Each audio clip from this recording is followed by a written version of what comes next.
Oh, Anyways, all right. So why don't we talk? Let's shift gears here a little bit. yeah. I feel like we're getting a little bit too serious on the folks, and let's talk about some of the modern artists of the day. And Bronze, you wanted to talk about this. I think it's a topic that I don't feel like gets a lot of play on the podcasts out Yeah. there, but let's show it a little bit of love tonight. Who did you want to talk about? You Yeah. want to talk about Yeah, Cause? cause I'm not like a big art aficionado, like with people that's into classic art and Renaissance art, things like this.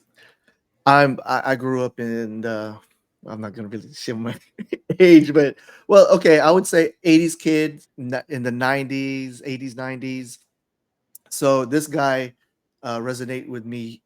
His name is Cause. That's his AK. His real name is Brian Donnelly. He's from Jersey, and he started off as Boom. a graffiti writer. And the reason why he used Cause is it's he likes the play on between the four letters. But basically, I just like his color. His color palette is very vibrant. He does a lot of spoofs, and that's how he started. During his graffiti days, just like during I don't know, like the walls and subways. He would like spoof some of these corporate advertisements. At the bus stop. He would do like say like there was like a Vogue model, but then he would put his little trademarks of these little X. But he really blew up. He moved from artists. He's done a lot of collaboration with big corporate brands. So it's kind of ironic, but yeah, he spoofed like for example the Smurfs here. Yeah, this one right here, it was going between 1.5 mil is sold. So I was at his gallery when back maybe in 2016 in Fort Worth. Yeah, I wish I had showed pictures of it, but yeah, his style is very colorful. Let me see if I can unshare. I'll show a video. I'm not going to show the entire video. Hopefully, it will play.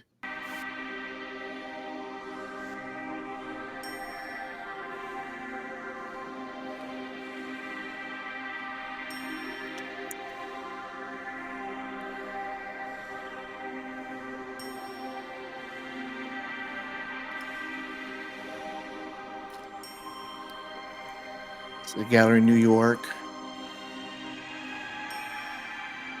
But yeah, you can see his colors.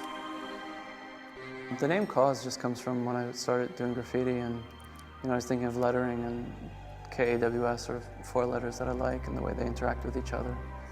And then later I just chose to keep it. I mean, the work I make now has, pretty much nothing to do with the graffiti I was doing, but I think with keeping a name Kaws, you just have the work and that's it, and then you have to, think about everything from there.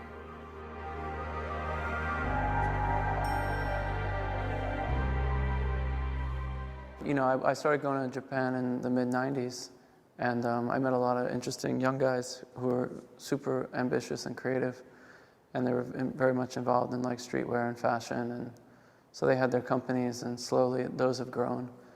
And I was doing collaborations with these different companies that I liked, like Supreme or Bathing Ape, Undercover, Comme des Garçons, and slowly I kind of worked with everyone I wanted to, so the next logical step seemed to be open a shop.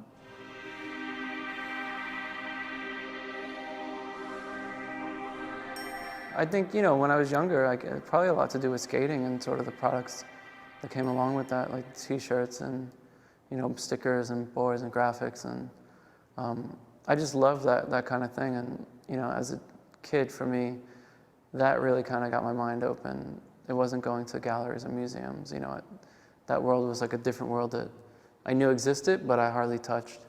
So it was mostly magazines and objects and things.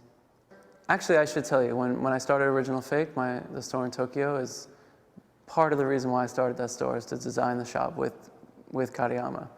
Because I just loved his, my first trips to Japan, going to his spaces and seeing all the retail stores that he's done, and then becoming friends, and he's just one of the best people I've met in Japan. So yeah, I just wanted to. I don't want to show the whole video. I mean, it's like 7 minutes long, but there's like a lot of documentaries on him.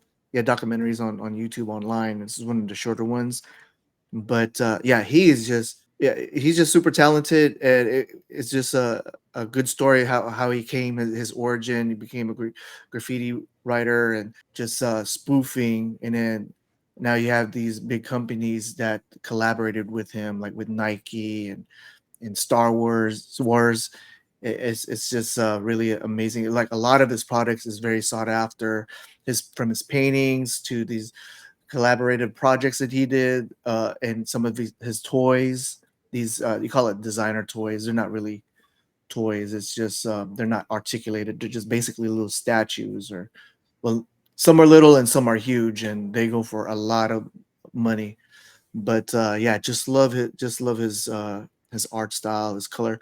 I I printed or I downloaded some of his art because I wanted to find a way how I can print it out and have it like in my daughter's bedroom, because I just like his color, and her bedroom is a little, it's colorful too, and it would really kind of match that palette. There's like AI programs out there where if you just download an image and just you can upscale it without without it being distorted, and so that's one of my plans. I'm not gonna sell it.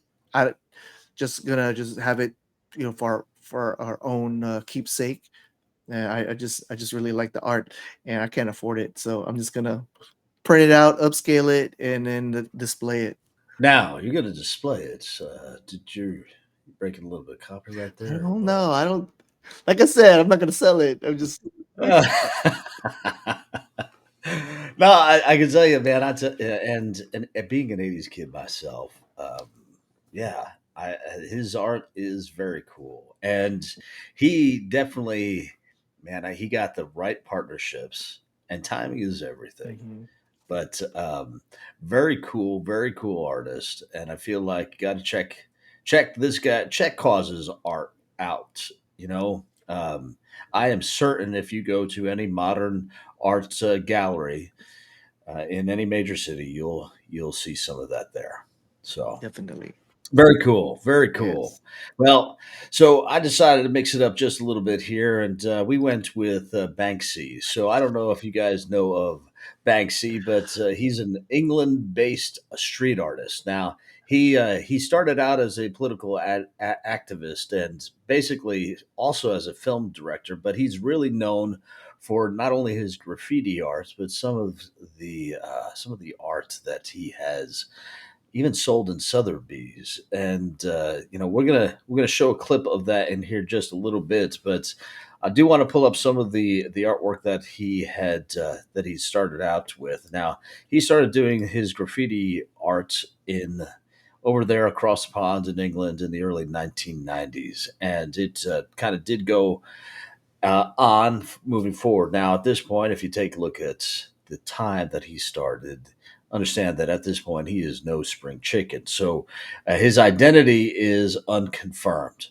but there's speculation on who he is. And it's funny, I was just watching something on Apple TV, and they kind of bumped into this older white guy, and they said, well, you know who he is. Of course, that's Banksy, and it just looks like an old white guy. Now, Banksy, your artwork is awesome. I don't want to generalize by any means, but I guess if we bumped into you in the streets, we may not even know it's you. Just all of your art that you put out there is such a huge expression and has such huge political meaning, and you're just larger than life at this point. So, but let me go ahead and pull up some of the art that he has here. Now, this, of course, is some of the art that he has done over time. And Yeah. you'll be walking down the streets and you'll be seeing this. And, Yeah. It's crazy. it just pops up. It just pops up. Yeah. Um, It. and of course, he's got a feeling for us. You know that it's him. That doesn't, of course, he take credit for it. But here's of course Charles Manson hitchhiking. It's a little bit funny. Naked man. Um, Ozone's angel, of Uh, course, an angel holding a skull, right? And whether or not he actually gets permission to kind of paint um, on these walls, I guess remains to be seen. But they uh, they do seem to have an impact. Now, one of the one of the most recent ones, or more famous ones, I should say, was back in October of 2018. He had put something on auction at Sotheby's, which is a famous auction house. And well, you know what? Let me just go ahead and just play a little clip. This is just under a minute, but I think it'll give you the idea of the kind of arts and the kind of mind of the man.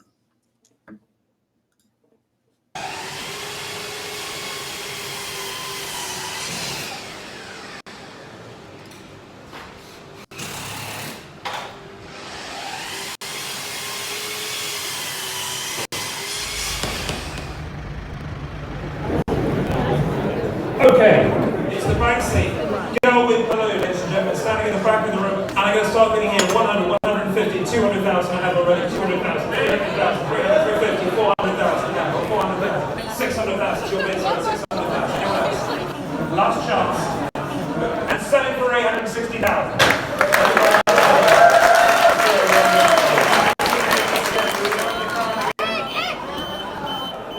Yeah, if you could maybe get one of the technicians quickly to go and take it over there, that'd be great. Quickly. Okay, we're moving on, ladies and gentlemen. Ladies and gentlemen, we are going to move on here. Sorry if I have your attention. oh, what Yeah. just happened? Right, and I think that's the thing, right? And the he knew that it was going to happen. He had it on a remote, so you knew he was in the room. And as soon as the thing sold, he shredded it. That's Now, sick. apparently, according to him, it only shred in half, and that wasn't by design. It was supposed to All shred the way, fully, yeah. but faulty design. I don't know. That's hearsay. But now That's crazy. someone's going to pay that kind of money for that kind of work just to have it go up in smokes right in front of them. Yeah. Now that was called the Balloon Girl, and that was that sold for 1.4 million I mean, at that time. at that instant when it got shredded, I'm pretty sure they didn't have to pay, right? Well, now mind you, it went for 1.4. However, a couple years later, now that was in 2018. In 2021, it sold in its current state, which was half shredded, girl with balloon, for 25.4 million. Man, I'm So not even surprised, but that's still crazy. I can yeah, understand. I can understand that because like how that statement was presented, and maybe that whole story about sold it, and then it did a remote shred. Yeah, and it wasn't half shredded, and so it's kind of still intact. Yeah, yeah, man. Originally sold 1.4, and then a couple years later, 25 million. That's why, like, the rich gets richer or something, because when you get some of these art pieces, it's collectible, like it's kind of like Bitcoin. Um, this is another investment vehicle where you can so art will go up in prices just like real estate. That's yeah, this man, 25 yeah. million. That's 25.4 million, yeah, that's a right? And I 25x. did want to bring up, yeah, 25x, yeah, ease, right? I mean, come on. I feel like talk about an investment, and you're right. I feel like the whole stunt caused the value Yeah, to increase significantly. But I love overall, it. I say his art is well known around the world, and he brings a lot of political views to the art that's being presented. Um, but Yeah. I do think his art is is exceptional for modern art as it is. I don't Yeah, know if I love Girl with Balloon will be up there with Mona Lisa 100, 200, 300 years from now, but I do think that there is definitely some value. And, staying on the topic of modern arts and NFTs, I think, as we talk about NFTs, as we have, and we've had plenty of artists on the shows talking about, talking about the artwork and the future. And, there is value. And of course, now that you have AI that is now taking that to the next level, I wonder kind of where we are for the next 10, 15, 20 years. yeah, Does it go back to, is there going to be more value on some more of the traditional art? Or are we going to see just a total shift and the old traditional art is out and anything that is AI or cutting edge going to be the next yeah. generation? That is a good topic right there. I believe things like the original art, the traditional art will grow in value just as it is now, and even more so because as AI art continues to grow, uh, no pun, but it art will be a lost art, right? The original traditional way where like human did it by hand and originality. Um, just like how kids these days now, where back in the days with vinyl, that was the thing, and then now we're from vinyl to MP3s, and but now like there's a renaissance where like some of these young people are going back to looking for record shops, going to like thrift stores and looking for old vinyl as a a collector's item. And yeah, I think it's just gonna be like like a full circle thing. uh AI art, the future of modern art will have its place, and then you're gonna have these older arts, like Banksy, be especially with these stories behind it. It makes you really uh, appreciate the art, even the traditional art, a lot more. Like the really really good ones because they're well thought out, right? So, I mean, of course, with AI art, you can whatever your imagination is, you put to it, and the AI will help you generate that. Of course, you have to put some idea, but uh, doing the traditional art, it takes like very special skills.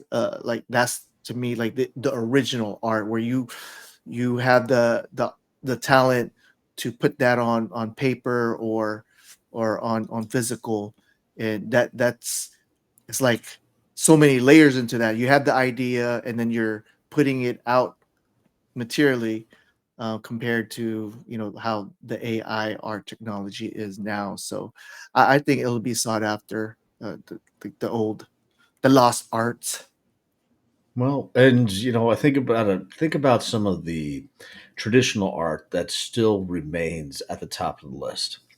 Right. I touched very briefly on Mona Lisa, and Mona Lisa, as you know, was drawn out by Leonardo, and he, they still talk about the smile, the smile behind Mona Lisa, and the hidden meanings and the potential facts. And this was way back in the 1500s, the early 1500s, if not the late 1400s.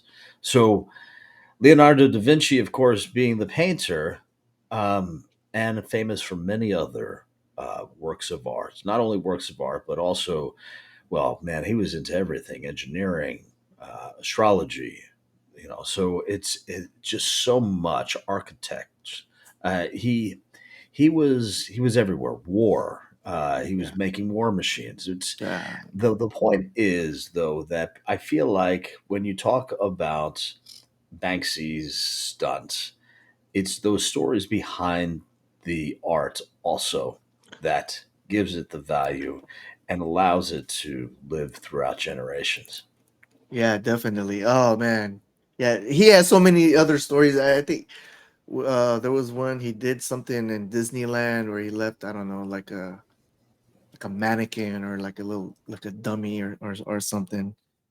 But yeah, Banksy is a one of a kind artist, man. It's just, I don't consider myself, like I said, like a super, art nerd, but for me, I guess you could call me a casual, but you can appreciate his messaging. It's just Yeah. totally one of a Yeah. kind, and yeah, it just really captivates. I think it's gonna last a long time, and it's for many years to come. He's gonna be a topic of conversation. Yeah, Disney, 2006, right? He inserted a life-size inflatable doll dressed as a Guantanamo Bay prisoner inside a ride. So I just like Yeah, there's so much, right? It was an orange-clad jumpsuit, and he's just trying to bring attention to some of the hot topics that need that attention. yeah, definitely. So John, what do you think about these other protesters that goes into art galleries and starts throwing tomatoes at, I don't know, some of these priceless arts? no, no. Yeah, it was funny. Wow. It's funny that you brought that up because just recently there were two protesters. They were, um, and I don't even know what they were protesting, to be honest, nor do I care because I just feel like it's an insult. But they were protesting something and they smeared paint on it and then they took glue to their hands and then they stuck it on the art. And of course, ultimately ruining Yeah, it. Now, sure, it's bringing attention to the artist who's been long gone and the art itself, but to use their own selfish reasons to destroy art, I don't know. I don't.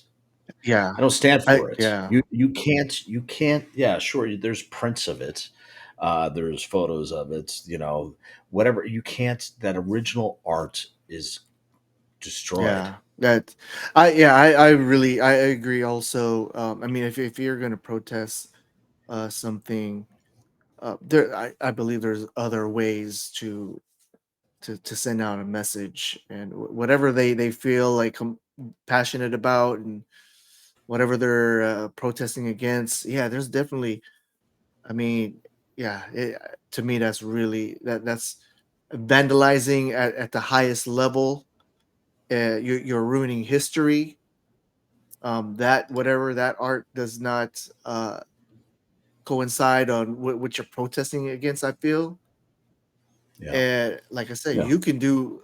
There's other ways to protest, not something really stupid. Like these people are gonna. I hope they regret doing that, because yeah, you're ruining history.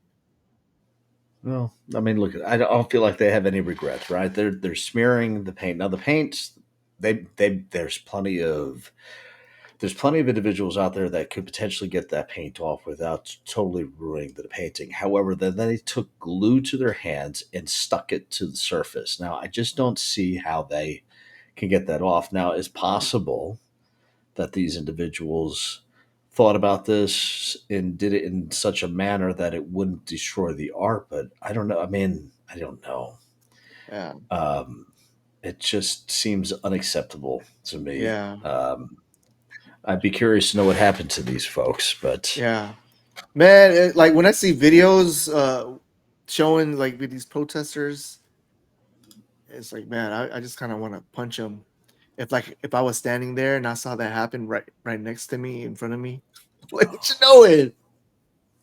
yeah, what are you doing? What are you doing? Come on. Better ways to do it, but you know what? We caught up in time. Better ways to do this. I don't know. I feel like we should be maybe do a better job of protecting the art that's out there. Number one, Yeah, I would hate to have everything behind a plated glass, but it yeah, seems like it's coming down to yeah, that. yeah, definitely. So Yeah, I didn't mean to go to steer it to that direction. I mean, one of the best things of being human is to watch other human creation. on display and appreciating it. I mean, there's galleries, and I don't know if I told you about the other, like last week we were at a science museum and over here in Houston, and there was a shark exhibit. It was okay. I felt like it wasn't worth it, but I felt like uh, I've been through a higher standard. I was going through this Smithsonian museums last year, and it was free, and it was just awesome history, looking at artifacts and arts, and it's I wanted to expose that to my daughter, and explain some of these things, even though she probably won't understand what the heck I'm talking about, but just to show her just a general exposure of, like, look at these things that us, as a society, as the human race, there's a lot of history going on, and it's definitely very important to remember these histories. So yeah, with these protesters decimating some of our historical artifacts and art, it just really, that it really offends me. It really hurts me. Whatever, I know what that maybe that's their way of trying to get back at the man. I Yeah, they are doing it the wrong way. Definitely the attention, they're getting the attention that they wanted, but yeah, I hope that they face some severe punishment. Well, I think though I think you're doing an awesome job, uh, because I feel like getting your daughter out there, seeing, creating those memories.